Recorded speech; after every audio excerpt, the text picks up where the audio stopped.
Ladies and gentlemen, we are at war. How does that make you feel? That good, huh?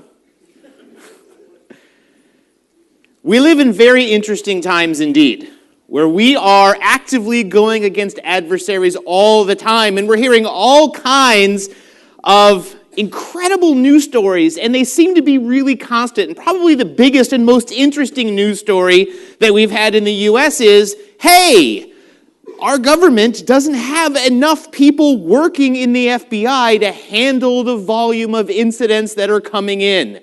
We literally can't keep up. And the nature of attackers is changing over time. The era of the script kiddie, someone who's going after fame, who just wants to put their name on something that belongs to somebody else, has come to a close. We then had the folks who are actively going after money and trying to filter off credit card numbers, and that still goes on. But the really interesting trend that we see now is they're going after state secrets. And we in the United States happen to have given up a lot of information about every single person who had a security clearance in our country. And there's a lot of people who are getting very nervous about that. And true story, one of the folks who works on my team happened to get a mysterious package in the mail from China. What do you do in that situation? This is starting to get eerily real. Now they know a lot of information about you. We've had compromises of the databases of everyone's travel plans. We've had compromises of a lot of healthcare plans in the U.S., and now we know everybody who's cleared. Big data problems suddenly makes that a really interesting phenomenon. That's the world we live in. It's getting a little bit scary. And then, of course, every single time that it happens, what do they say? Well, we couldn't have stopped it. What they did was so sophisticated. Was it really now? The vast majority of infections that take place require the user to do something. The myth is that, these are all targeted 0 days and I need to go hunting for exactly what's happening.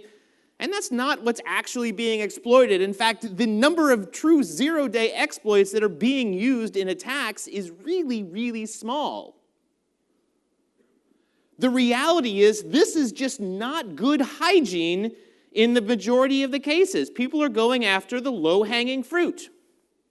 So how do you protect yourself against that? And that's what we want to talk about. I'm not here to talk about, here's this security feature, here's this security product, here's this security feature, go buy Windows 10, problem solved. That's not what I do. I'm a nerd.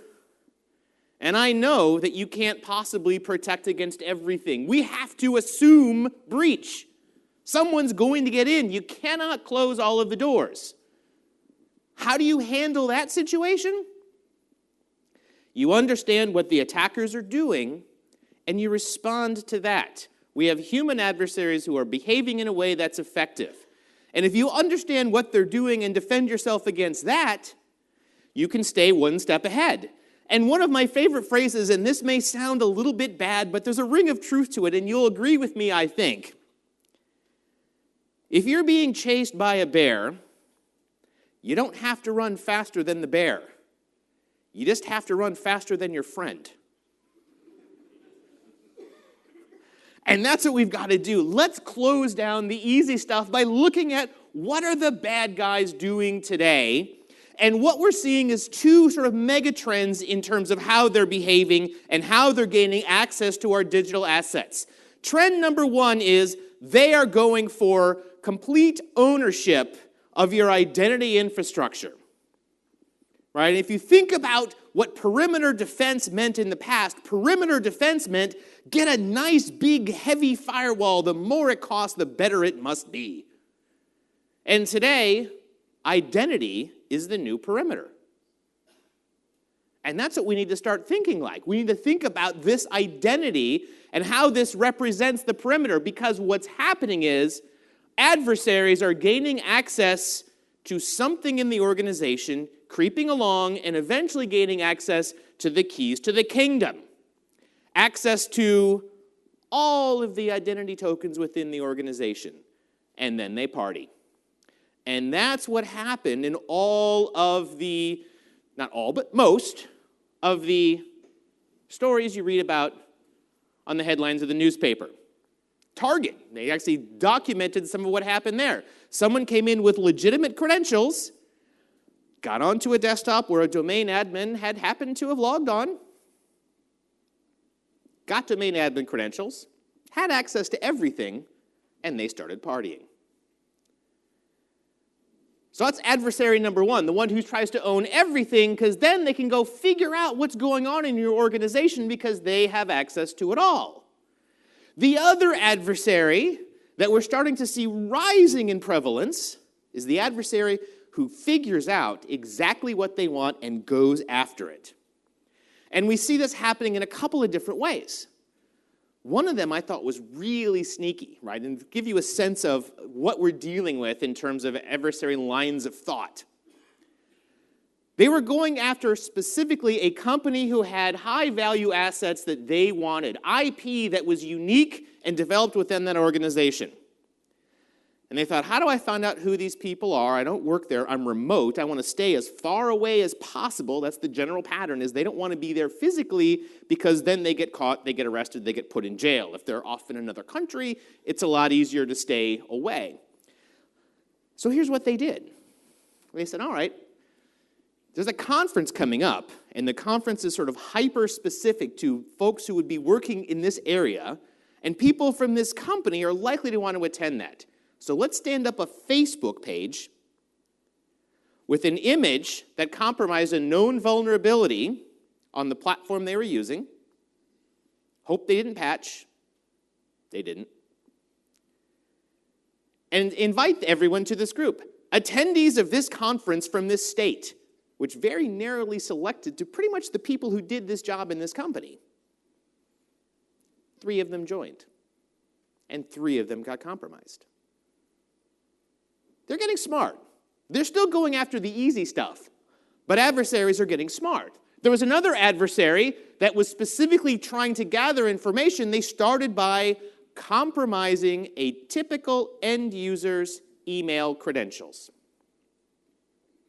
Once they had access to their email, they started seeing the all-company email that gave them intelligence about what's going on in the organization. Oh, this is the person from finance. Now I know their name. I know what they're talking about. Oh, I know this IT project because they're sending out emails. Now I can contact this person saying, I'm contacting you regarding this project. Your update is scheduled for this day. Just run this software on this day.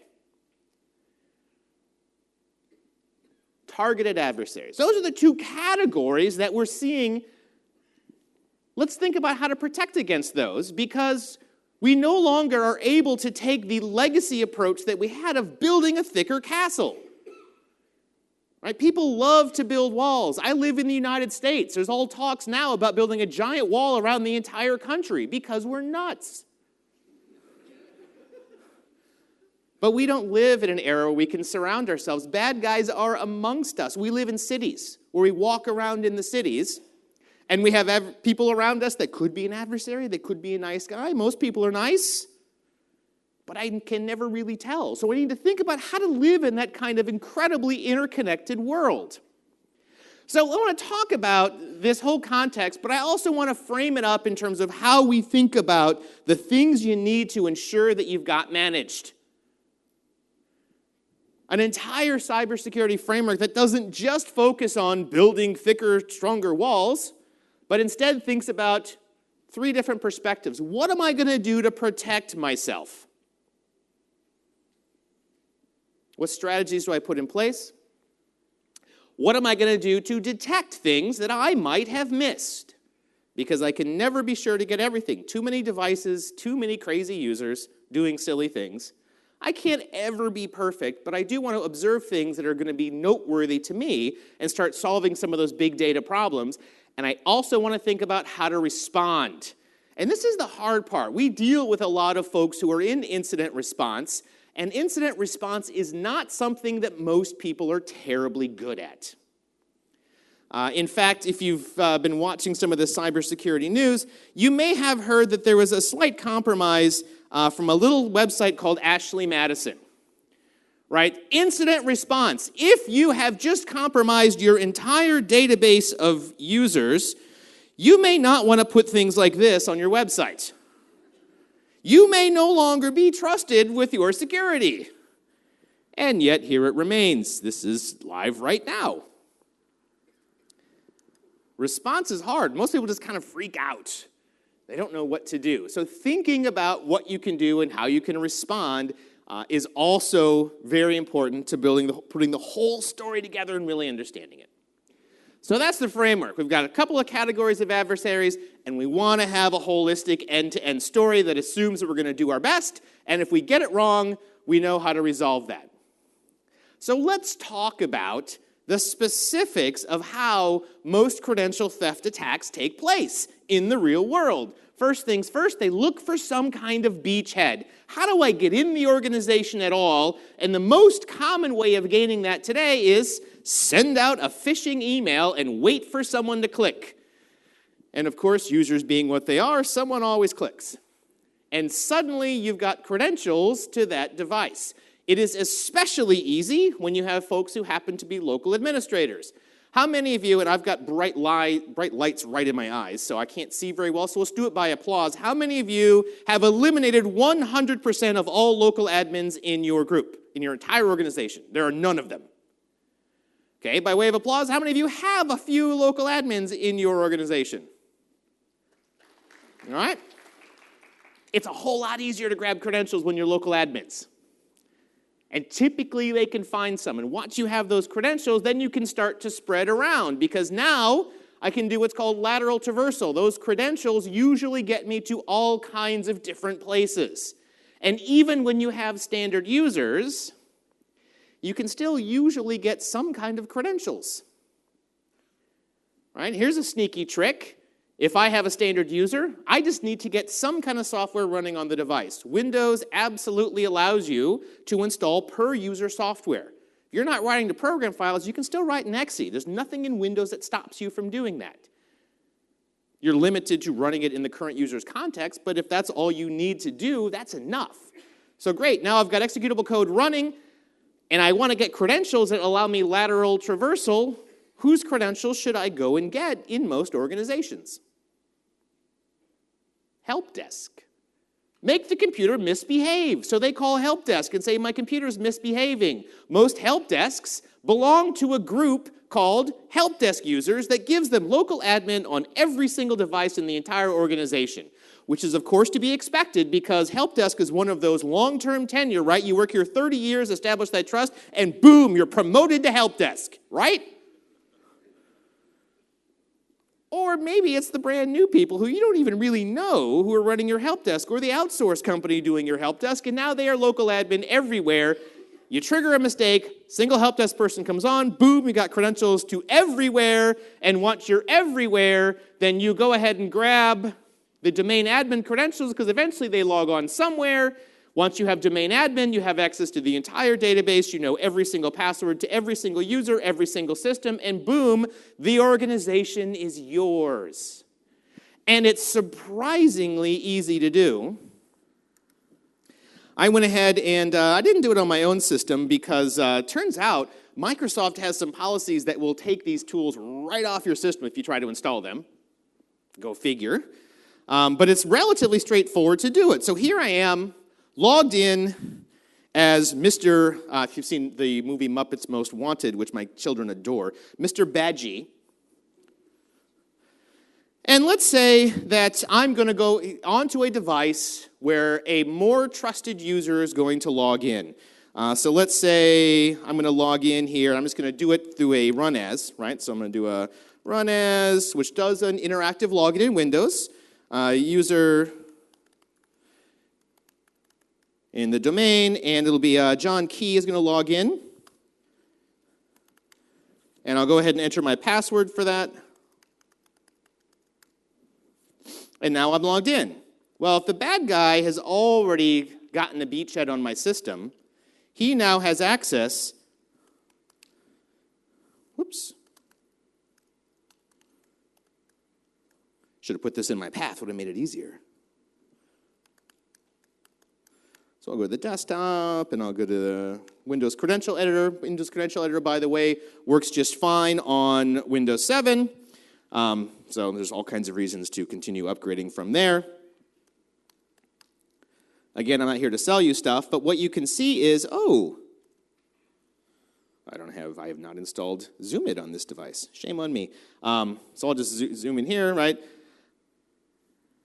I can see that I can gain access to the credentials of everyone else who's on the device. Everything is stored in LSASS, accessible by anyone who has local admin rights. I can see these credentials. In fact, I can even pull their Kerberos tickets, or if I want to have a more durable credential, I can even see any plain text passwords that may be stored. And I can see that Mr. Key's password is apparently Go Wallabies for some reason. That's very odd. But I have access to this information, whether it be temporary credentials, whether it be a Kerberos ticket, and typically those have a good amount of time of duration before they expire, or even flat-out credentials themselves. The bad guy has the ability to grab anyone else logging onto the system. How do you protect against that? What are the things that you can do?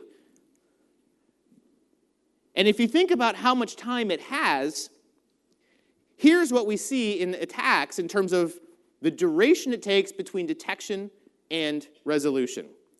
So once you have the initial compromise, in a successful attack, it typically only takes 24 to 48 hours before they have found a device onto which a domain admin or enterprise admin has logged in. 1 to 2 days, and that's it. That doesn't mean that 1 to 2 days from every single endpoint compromised, everyone has DA rights. It means that when someone gets DA rights, it only takes them 1 to 2 days. A surprisingly short amount of time. And then they can start to exfiltrate whatever data they want until somebody notices that data seems to be moving out of here. An interesting statistic, how often do you think it's the actual customer who notices that? Because it's about 9% of the time that it's the actual customer who notices that. Typically, it's more like a notification coming in the mail from some agency saying, hey, we noticed that computers in your organization are making routine contact with this known bad IP address. You may want to check that out. Love the feds. No help, just here's some information. It's also, people see it in email. Hey, there's stuff being emailed out that's really odd. There's an open share being put up there. Lots of weird things. It's usually not noticed by the customer. It's not like what we see in television. It takes a long time. How long? About 8 months. 8 months of exfiltrating data before somebody finds out what's going on in there. That's kind of scary. Thing is, that's actually better. It used to be 12 to 18 months. We're getting better. Now you only lose 8 months worth of stuff. So what we think about is, how can I design a solution that helps to protect that? And the only way that we know of to ensure that you don't lose your trusted credentials is to not have them appear ever on untrusted devices. And in order to avoid rank ordering in terms of overall trust from top to bottom, 1 to n, doing it that way, we do a partitioning scheme is what we normally begin with. Let's start with tier 0, the most important tier. Tier 0 doesn't actually have anything valuable in it in terms of business data. But tier 0 is the identity layer. Tier 0 is where you have the ability to get the skeleton key to every other system that's on there. And that doesn't just mean your domain controllers. If you are running antivirus on your domain controller, and you have an antivirus admin program, the antivirus admin administrator is tier 0 equivalent.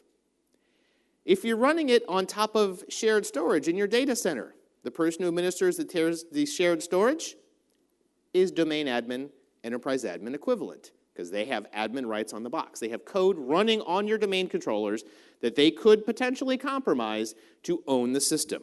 So tier 0 can get big. So one of the strategies we start with is, let's figure out how big it is. And does it actually need to be that big? Can we start to shrink it? Because there's some pretty terrifying stuff that we found running on domain controllers. My favorite was the admin program they had running that was rather conveniently running on top of the Java 1.4 runtime. Can't imagine why that would be a problem. Tier 1 is where all of my business data resides. That's my servers, that's my services. If I'm in the cloud, if I'm running Amazon Web Services, if I'm running Microsoft Azure, if I'm running Office 365 or Google Apps or whatever I'm running, my SQL server, my BizTalk server, my SAP server, that's your data, that's your services, that's where your business information lives. That's what adversaries, by and large, are after. And tier 2 is where I actually do my work. That's the workstations. That's where people actually live. And it's that segmentation that begins with control. Protect that, because that has the keys to everything else as the place to start. Data and services second, workstations third. And it's real important to be thinking about what's the value. A great thing to keep in mind is if you protect your diamonds with the same veracity as you protect your paper clips, you're going to end up with a whole lot more paper clips and a lot fewer diamonds. So we need to be mindful of protecting the right stuff. We also need to be mindful of investing appropriately. You know, I asked the question once to someone, I said, if you had to pay $1 billion to protect a $1 million asset, would you do it? And he answered, yes. That's a little crazy. At the same time, I would gladly spend the right amount of money to protect that $1 million asset as long as the amount it cost me to protect it multiplied by the probability of compromise made it mathematically feasible. It's just math. But we need to do that math. We need to think about this. How do we protect what's on there? And if the cost of being compromised is you are out of business, you can just write an infinity symbol, and that's cool. So I start with this entire concept, right? I need to make sure I'm protecting things commensurate with that and take this tier model and bring them together. And it kind of all starts with a hardened workstation, the notion of I need to stop you from running potentially dangerous code that could get me compromised. And if I need to do something that's more risky, leverage security boundaries in Windows to protect me when I'm doing those risky things. But it's a bit unique when I think about Tier 0, because Tier 0 is a domain admin, an enterprise admin, who sort of by default are immune to whatever rules I put in place. I can say to a domain admin, can you kindly not log into an arbitrary device? And they can say, sure, I'll certainly do my best. And I have seen the outcome of people doing their best. I was once working with a customer in the manufacturing industry. We're sitting there in their lab, and the customer walks up to a lab machine and is like, oh, let me get logged in here, da-da-da-da. And all of a sudden, he says out loud to me while I'm sitting right there, oh, crap, I just put in my domain admin credentials. We're in a lab. This is not his device. So all of a sudden, there's a fire drill.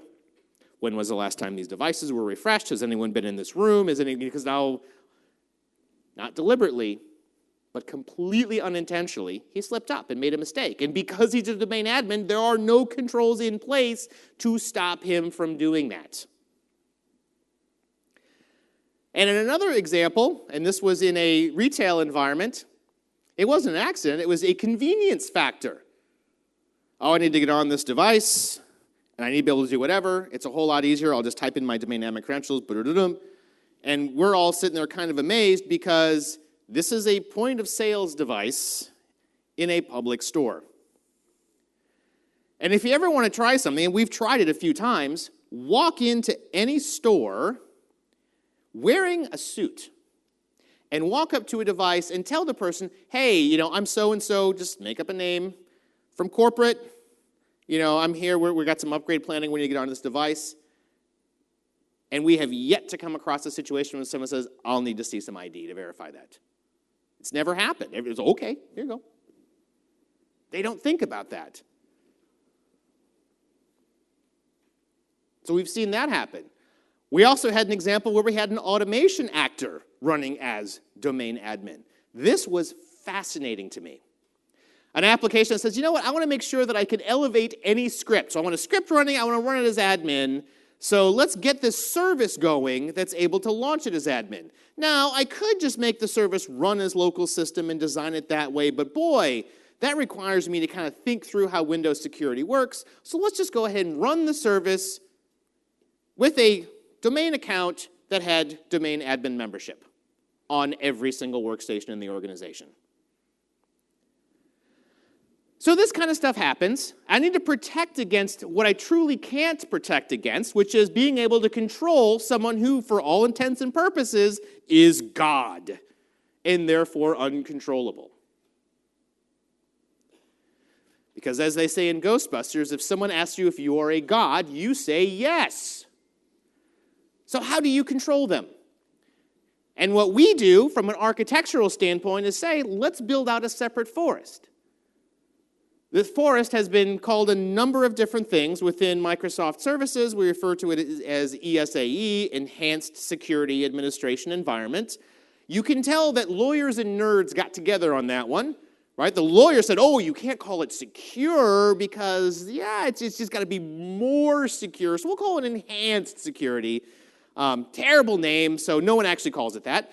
They usually call it Red Forest. True story, why we call it Red Forest, which is the terminology you can read in the Pass the Hash white paper, which is, there's a couple versions of that available. They are incidentally additive, so even though it says V1 and V2, V2 doesn't replace V1, making the V a very stupid moniker, right? It should be Part 2, maybe. It's not V2. It's called Red Forest, and the reason why it's called Red Forest is that on the very first slide that was ever made to display, we happen to choose the color red. That's all there is to it. It has subsequently been pointed out to us that red forest is the terminology used to describe the forested area around Chernobyl. No relationship whatsoever, but a separate forest. And within this forest, right, think through exactly what we're able to do with this design. Number one, we try to minimize the size of the forest to contain the overhead administration cost. To make it simple, there is security value in simplicity, but as a result, what we can do through a one-way trust between the administrative forest and your production forest or forests, you can have the folks who have administrative rights only existing in this separate forest. So nobody in the production forest even has those rights. So if you tried to log in to an arbitrary device, you would get a, I don't know who the hell you are response from that device. Because that device has no membership in the Red Forest. And you don't have to be domain admins in both. In fact, you are not domain admins in both. We instead say, you know what, you're going to be in this forest where you are a standard user. And therefore, you cannot tamper with audit logs because you're a standard user.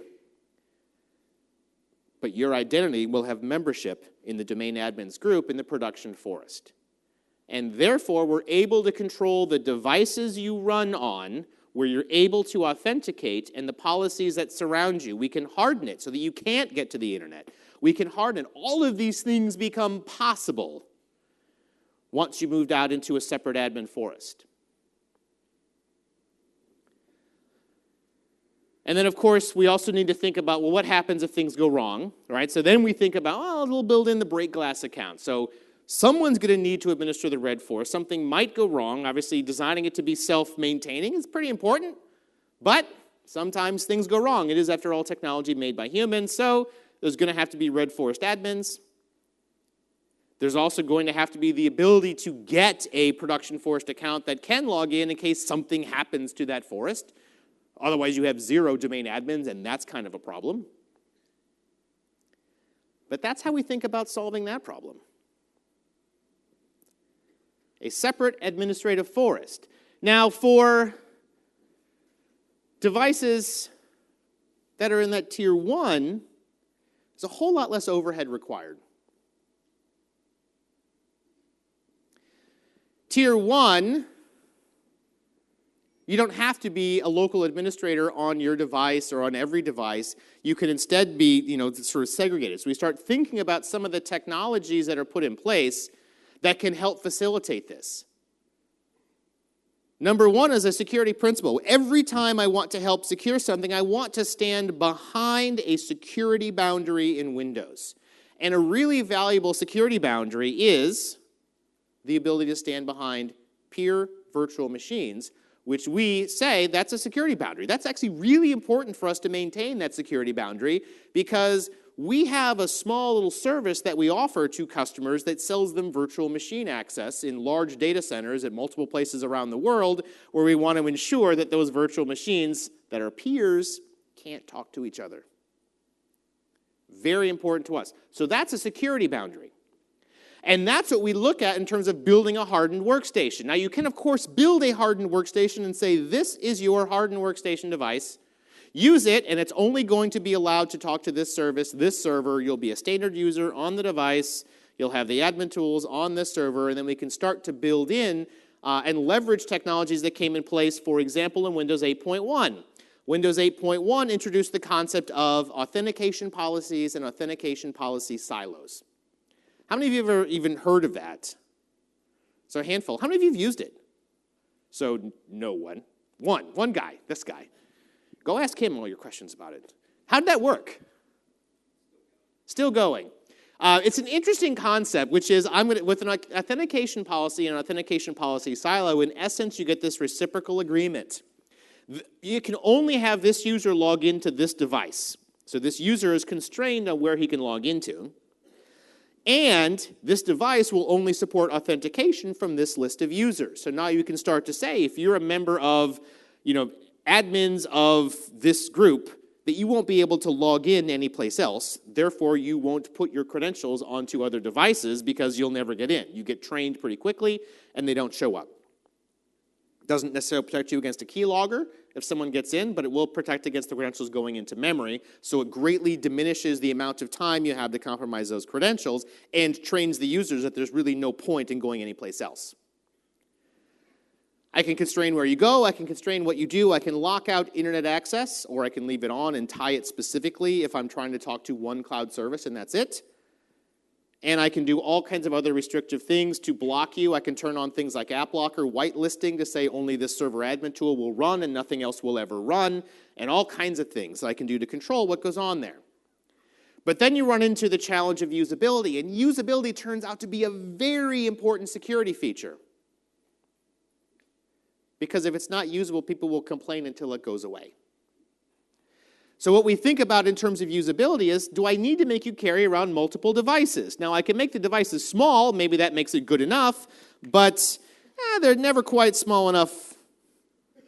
So what could I do instead? And you think, well, what I could do is I could actually have a child VM that I can use as my productivity device if I don't want to carry around multiple devices. Now, if I'm a domain admin, I usually say, you know what, you can carry around two. There shouldn't be that many of you, and it's really important that we keep those things separate, that you don't do things by accident. But when you talk server admins, if you go to the IT management and say, yeah, we need to order, 5,000 extra computers, that doesn't usually get approved right away or ever. So instead I think, can I leverage virtualization to build this thing up to give me the ability to do things like get my productivity, get my email, get my web browsing without doing it on the device where I administer things. So controlling, keeping the credentials off of devices I don't trust. Now, the other thing about credential theft, how else do I protect it, is if I've gotten access to whether encrypted or non-encrypted credentials, right, I can do all kinds of attacks against that. How do I protect you against local accounts? Now, the best practices would say disable the local admin account everywhere. A lot of organizations turn it back on, though. So we actually have a solution that we distribute for free that we call LAPS, the Local Admin Password Solution. What LAPS will do is put a separate, unique, random local admin password on every single device and then escrow those into Active Directory. A lot like how BitLocker, the MBAM tool, does. MBAM will store a recovery key in Active Directory. You can set selective permissions to see who can get it, but now I can get unique passwords on every device so that if I manage to get control of one, that doesn't get control of all of them. It's all about how do I stop you from spreading laterally while at the same time stop you from spreading upwards. Both of them are important. Upwards is the path that people are using today because it's fruitful and it's easy, and adversaries want to be as lazy as possible. But across becomes important once you protect everything upwards, because the aggregate total of all Tier 2 devices is equal to the aggregate total of all Tier 1 devices, which is equal to the total of a single Tier 0 credential. They're all the same. If I have access to everything, I can piece it together. So part of a comprehensive story. And we continue to think about this, right? This is sort of architecturally how we start to define and control and make behavior align with those policy best practices. And the goal all around is we want to make it as easy as possible to do the right thing, but kind of hard to do the wrong thing. And that's our overall goal. Now, in the context of Windows itself, there's also a lot of things going on, and they've been explained in kind of a sketchy manner. And I don't like things that are explained not quite accurate because I'm kind of a nerd. So I wanted to kind of clear something up, which is exactly what's happening when we talk about virtual secure mode. So here's specifically what we're trying to do when it comes to protecting against LSAS. So what we saw when we hopped onto our Win 7 device, right? So here's a Win 7 device running in the cloud, and we said, oh, well, because I have code, in this case it has an admin dependency, that we can go in and ask the LSAS service, the local security service, show me everything that's in there. I can go in and crack that information is stored there, right? We can try to protect it, but the problem is once you have somebody who is God, they can do whatever they want to. Everything else just becomes a roadblock. So we're trying to protect against that. And so what we did starting in Windows 8 and Windows 8.1 is we kept putting less stuff there. So there's fewer things that you can potentially steal, right? And authentication policy silos started to keep things off the device altogether, again, to reduce the things you can potentially steal. What we're doing in Windows 10 is we're moving this LSAS service where it's going, where the information is actually stored, someplace even more secure. So virtual secure mode has been typically described as, oh, it's Hyper-V magic stuff, is kind of what typically comes out. So what's really happening here is this is not sort of Hyper-V pixie dust that's going on. It's not a full-on virtual machine that's running. And it kind of gets a little bit fuzzy because we are leveraging the hypervisor. The reason why we say it's not a full virtual machine is that you're actually not running a whole separate copy of the kernel mode code in there. Instead, what you're doing is you're leveraging our ability to implement different trust levels. So the way that the Intel architecture works, if you're familiar with Intel x86 and x64, there are different rings of trust that the processor itself supports. Most code runs in either ring 0 or ring 3. Ring 3 is your untrusted code, and ring 0 is your trusted code, or vice versa. I actually may have inverted those, but you get the idea. There's two different modes, and we actually have to switch context to transition between user mode and kernel mode, which takes about 3,000 CPU cycles in order to get that done. We implement something very analogous inside of Hyper-V that we call VTLs, or virtual trust levels. Your normal code runs in VTL 0, and your trusted code runs in VTL 1. So when you have your local security authorization service, LSAS, running, it's actually running inside of a trustlet that's running at VTL 1, a higher ring of trust provided by the hypervisor. Hyper-V, because we have client Hyper-V now starting with Windows 8 everywhere, Hyper-V is a type 1 hypervisor, but the root partition, right, is going to be the partition you log into. That's how Windows works. You get a root partition. It's actually technically a peer, but by being the root, it has access to all of the other ones. So rather than making it not the root, we actually implement these virtual trust levels, so you actually have the ability for the hypervisor itself to enforce a heightened level of trust to protect it against even a root partition being able to make that transition across. And therefore, even if I'm a local admin on the device, I'm going to have a really hard time breaking into that in order to get access to that information. So now we've just raised the barrier in terms of the adversary being able to grab that information. And I think it raised the barrier. Think about reducing the time frame. We saw somebody logged in, and now I've got credentials. They're stored while they're logged in, right? And what happens now is when you log off, if you're running the latest Windows OS, 8.1 even, about, I think it's 5 minutes or so, I'm going to forget the exact timing, we actually persist the credentials in memory because there are some tasks that take a bit of time to wind down. So we don't want to just make the credentials go away. And so we used to try and wait till all of the tasks that were using it were done with it. And the problem is a lot of tasks failed to say, I'm done. And therefore you end up with credentials that hung around forever, which is kind of what you have with Win 7 until you put all of the updates on. We actually did backport this and make it available for Win 7. But when it first shipped, that's how it worked. Credentials are just kind of there for the long haul.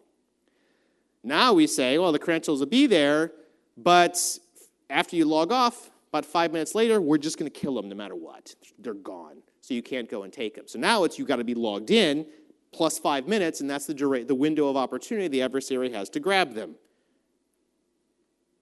And if we instead say, listen, the credentials are going to be input at the keyboard, they've got to be transitioned and provided into virtual secure mode to get into the local security authorization. Now your window is between the time of the keystrokes coming in and the time that gets into that mode, and now we've taken that window and made it really small. It's not 0, but it's really, really small. It raises the bar.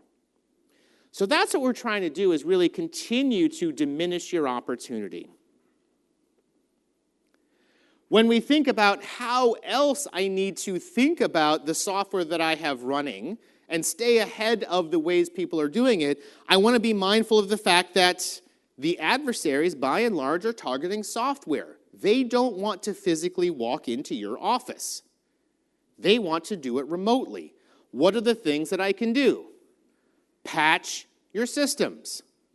Use the latest version of stuff. And protect your systems as best you can from memory exploits, right? How do I get the bad code from running in the first place is the other defense that we see being effective. When I look at all of the things that happened that hit the front page, a very common trend hit this endpoint running Windows XP. Windows XP is way easier to exploit. Old software gets targeted more, right? And the exploit kits are starting to reflect this, right? The bad guys have figured out the dirty little secret that all of us in this room probably already know. I'm guessing most of you have to run somewhere some old version of Java. Maybe? Anyone? Because that's what I hear all the time. Now, there's all kinds of advice that talks about that, and my favorite is when Oracle itself says, in bright red letters, oh, dear God, uninstall the old stuff. You can't run this. Terrible idea. Now, no one volunteered, but I have yet to meet an organization that doesn't have at least one application somewhere that relies on some old version of Java. I've never met anyone. Doesn't mean they don't exist. Unicorns also might exist. But that's kind of the situation we run into is, hey, if I know that the bad guys are running old versions of Java, I'm going to target old versions of Java. Interestingly, that was something that we tried to combat by saying, you know what, let's see if we can just stop running it. We put out a patch that came out in, I'm going to test my memory of dates. I believe it was August of this past year, 2014. And what the patch said was, we will block old versions of Java when you are in the internet or restricted site zone, so that arbitrary external entities can't use a Java exploit against you because we're not going to load the old Java framework. Still works for your internal stuff. Everyone's concerned. The first thing they do is, how do I turn this off? And I'm like, well, why would you want to? Your stuff is still going to work, assuming you've got it zoned correctly. But then the bad guys on the outside won't have their stuff work, which is kind of what you want. It's not good, but it's better as a good starting point. Keeping things up to date is important, right? When we start looking at, what are the things that adversaries are targeting, it's the application layer. It is getting harder and harder to target the platform. So instead, we target the juicy, soft underbelly of the apps in order to gain that. And the challenge is, we're coming from a world where we just want to run everything. Right? It's an app platform. This is the old way of thinking. Hey, if it's a .exe, just run it. It must be good, right? You are good until proven bad, and we look for blacklists of things to explicitly block instead of building in a whitelist. These are the things that I trust. Now, the whitelist concept is something that's starting to gain some popularity where we're able to make it work. App Locker can be configured in blacklist mode, but is most effective when run in whitelist mode. Only run these apps, and that's it. The challenge with App Locker is if you combine App Locker with local admins, they're God. So what do they do if they don't like the rule? They turn it off, right? And no one ever thinks this way. I'll just put a group policy to control my admins. A group policy is just a suggestion for a local admin. Sometimes just not even a well-regarded suggestion. I remember there was a group policy that was put in place by MSIT, and I was on a flight heading over to Berlin. This was, I think, 3-4 years ago. With Mark Rusinovich, who's a technical fellow who it's really kind of hard to make suggestions to Mark. If he likes them, he'll listen, but otherwise he just goes around them. And there's a group policy that came down. So what did he do? Regedit. Lock out local system so has no right to write to it. Give himself permissions, put the key that he wants, and get right around the solution. Now, group policy has subsequently got a little bit smarter. I don't know if you've toyed around with this in terms of foiling group policy before, but group policy now, if you take away the ability for local system to write there and then change the value you want to, it will actually take ownership and put it back, which I find fascinating. I'm not sure what caused that code change to be put in place. But it ends up being a suggestion if you're a local admin, which is why when we thought about how do we take that concept, which is really winning favor, and turn it up a notch, that the exact same concept that we saw for protecting the local security service, LSAS, we used for code integrity. So once again, we can say, hey, we're going to enforce that if you're on the whitelist, you've got this signature, and we're going to enforce it from a place that even a local admin is not able to defeat. At least not without some significant barrier to entry. I never want to say that anything is unbreakable because everything is breakable. But we're going to raise the bar to only run trusted code. Now, that's hard to do everywhere, I'll be honest, right? Being able to say only this trusted code is going to run in this particular environment. But there are plenty of scenarios where I suspect you probably can. And that's where we want to get to is run less untrusted code because most malware is software that's being put on there that's specifically designed to run some action. And then the other additional thing is, well, how do I protect you from injecting your own software into the middle of my process? Because what we're going to gate is the ability to launch a process. But processes are still going to take arguments that can be misconstructed, and that's where we look at doing things like the Enhanced Mitigation Experience Toolkit, or EMIT. How many of you are familiar with EMIT? So a handful. How many of you like it? Right? So most people who had their hands up left them up. The concept of EMIT, I think, is really very straightforward. Most of the memory protection technologies that we put in Windows have an app compat impact, right? And I'm the app compat guy, so I'm real familiar with what's going to break stuff. So we don't turn them on by default, right? A great example is data execution prevention. Data execution prevention makes a whole lot of sense. If you have bits in memory that are not marked as executable, don't execute them. Seems pretty reasonable until you start realizing the body of code that's out there. And it turns out that things like, I don't know, the Microsoft ActiveX template library, or ATL, happens to not be compatible prior to Visual Studio 2003. So all of those old ActiveX controls are not compatible with DEP. So you can't just turn it on everywhere. So you want to be able to test it. So we have these as optional. A lot of them the compiler opts into, right? When you go ahead and compile the code, you put this in, and you've got all this code that's already been compiled by someone who may have no idea what these features are. So if the compiler didn't auto-select it, they haven't turned it on. EMIT gives you the ability to turn them on retroactively. Hey, you want DEP on this process? No problem. Check this box, and you will start turning DEP on for it. It also gives us the opportunity to test drive new mitigations before we put them into Windows, because there's a longer process to get it into Windows. So we can build it into applications now using Emmet while we work out and get it through the compiler ecosystem and things like that. If you're interested in gnarly, gory details, I have a session I gave last year back when we were TechEd New Zealand, that goes into the internals of Emmet. What are these mitigations? How do they work? But it's all about memory protection, about helping to keep the adversary from running code inside of your process.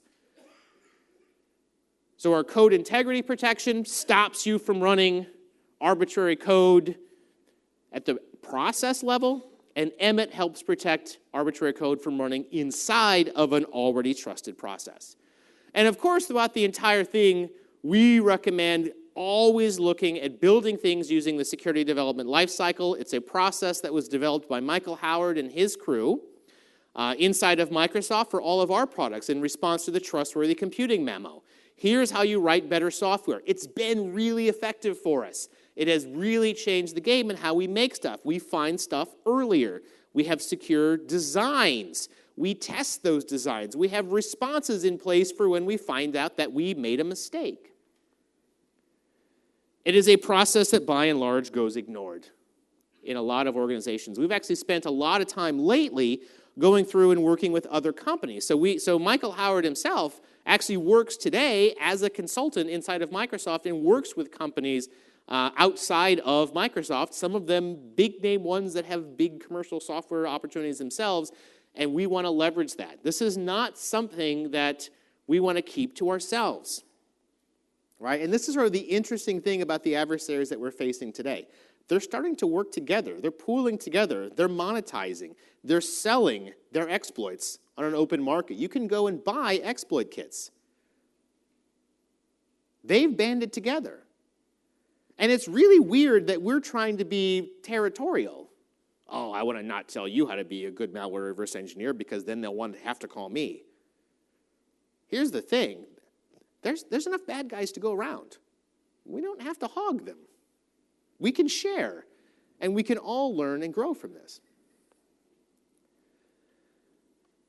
So I have this sort of array of protections, right, to think about. Number one, architecturally, how can I really be diligent about protecting my domain admin, my enterprise admin, what the bad guys by and large are going after today? How do I start to protect individual users? We talked about it a little. Another thing to be thinking about is there anything I need to uniquely protect? An interesting concept, for example, that we're toying with inside of Microsoft is, should we have hardened workstations for people who write code? That's our valuable intellectual property. So if you're writing source code for Microsoft, and specifically the proprietary stuff, we have a lot of open source stuff now, believe it or not. That's okay. You can come steal that because it's already posted on the web anyway. But our proprietary stuff, that's kind of our crown jewels. That's our thing. Could we put that onto a hardened workstation? Are there certain roles, people who work in mergers and acquisitions, that should be running in a hardened workstation for some of the documents to do that level of protection against that type of adversary? How do I protect the endpoints? How do I let less code run so the adversary can't run secure code? And the final thing to think about is, what do I do if all that fails and somebody gets through? This is the response. The typical response is to freak out because you don't know what to do. And we've gotten to the point where we actually have a lot of pretty good responses that we can do. If I lose a tier 2 device, right, there's sessions going on throughout Ignite today. You can go see Michael Niehaus talking about deployment. We've gotten deployment down really good. When you get to the ability to do OSD, I can just say, you know what, if I have a device and I have all of my apps loaded up into System Center or equivalent, and I have all of my data sitting in OneDrive for Business or equivalent, right, wherever I'm putting this, if the device is now no longer uniquely holding all these assets, if I spot what looks like an infection on device, scorched earth, burn it down, new OS, throw the apps back down, put the data back down, and boom, person's back in business. Right? It started off as a sort of a feel-good story about, hey, how do I start having multiple devices? And it does work really good for that, right? At Microsoft, we have all of those things lit up, except our apps don't really come down very nicely, but, we do as we say, not as we do. Right? But I can go to any device I want to, fire it up, and boom, OneDrive just automatically says, here's all your data, here's all the stuff you want, we'll keep it all in sync, your email pops up, it's on a server, everything's in sync. I go home, I've got a desktop computer, 3 monitors sitting up there, and I can do whatever I want to. Then I hop in, grab my Surface, the exact same data is on there. It's beautiful. But that exact same experience around bring your own device, around multiple devices, also works for scorched earth. Burn it down, bring it back up, and boom, you're back in business. Infection is gone. Tier 1's a little bit harder, but it's the same basic idea. OSD for the server, burn it down, resuscitate, build a new one, and off you go. You're on and back up and running again. Tier 0 is really freaking hard. If you've ever done a Greenfield Active Directory project, the last thing you want to volunteer for is another Greenfield Active Directory project. In fact, most of those end up getting killed along the way, to be honest. They start like, you know what, the only way to make sure the adversary is gone, right? Because adversaries are really clever about getting back in. Right, I'll give you an example of the most recent one we saw, the back door that we found. The adversary had edited the group policy template, the local policy, on the domain controllers to allow all users and the unauthenticated users the SE backup privilege on those domain controllers. Who looks there? Has anyone looked there to see what's in there? Right? Alan Burchill is the only one who's ever, of course, Alan makes me look cool. That's how nerdy he is. Right? This is the kind of thing you can do, right? It's one of those things where you can never be absolutely sure that everything is gone. Because once the adversary's gotten into Tier 0, you can't really trust your Tier 0 anymore. At the same time, if you have a 3-year-long, really expensive, really hard slog of a project to stand up a new domain, move everything over to it, that's not so appealing either, right? If you think of it this way, if you have a gallon of milk, right? You're really, really thirsty, right? A nice gallon of milk, but someone had just walked up right in front of you and put a drop of the Ebola virus into your milk. The first thing you're going to think of is, I think I'm going to go buy some more milk. I don't really want that milk. And then you go to the store, and people with the store selling the store are like, yep, great, here's a new gallon of milk. That'll be $10 million. You might think about boiling that milk. Suddenly, you're like, I wonder if I can work my way around the bit where the drop was. Right? Or the other analogy that I also really like is, once someone's pooped in your brownies, are you really going to want to eat those brownies? Right? And that's the challenge that you have, is how do you do that? So what we've been thinking about, and we're trying to sort of think through from a user experience perspective, is the concept that we call the Diamond Island. Can I build you a new Active Directory specifically for your highest value assets? I don't want to have to lift and shift everything in this gigantic boil the ocean approach, but can I at least give a safe haven for the stuff I really, really care about? And then gradually expand that. Right? And then we sort of think about, rather than having it greenfield and then transition over, say, here's my Diamond Island, and I'll leave and we usually call it brownfield because it kind of feels gross that way, kind of makes you feel like you want to get off of it. Leave the brownfield as it is, and then gradually move things over in a way that makes sense so that you're deriving benefit early. The challenge that I think we still need to solve is, how do you make that user experience not terrible? Because most technical users, when they think about privileged account workstations and leveraging Hyper-V, are perfectly happy to use virtualization and fire up a new virtual machine and do some work. Most non-technical users have no idea what the hell is going on if we make them do that. They may be able to follow directions, but it's really hard. So if they're not always on Diamond Island, if they're sometimes on Diamond Island and sometimes in your brownfield, that's a hard user experience. That's something we're thinking about. But that concept ends up being a lot more effective in the long run than boil the ocean, hose the whole thing down, burn it down, build a new one, is really tough. But that's how we think about it. When we think about where we are today, right, we truly are in a time of war, right? The era of cloud computing is seeing this warlike, constant hostility. We just need to be smart. We need to understand what we're trying to protect it. We need to protect it with the right diligence. And we need to make sure that we're leveraging everything that we can in the platform to help us be really smart about protecting what's ours from the people who want to take it from us. Thank you.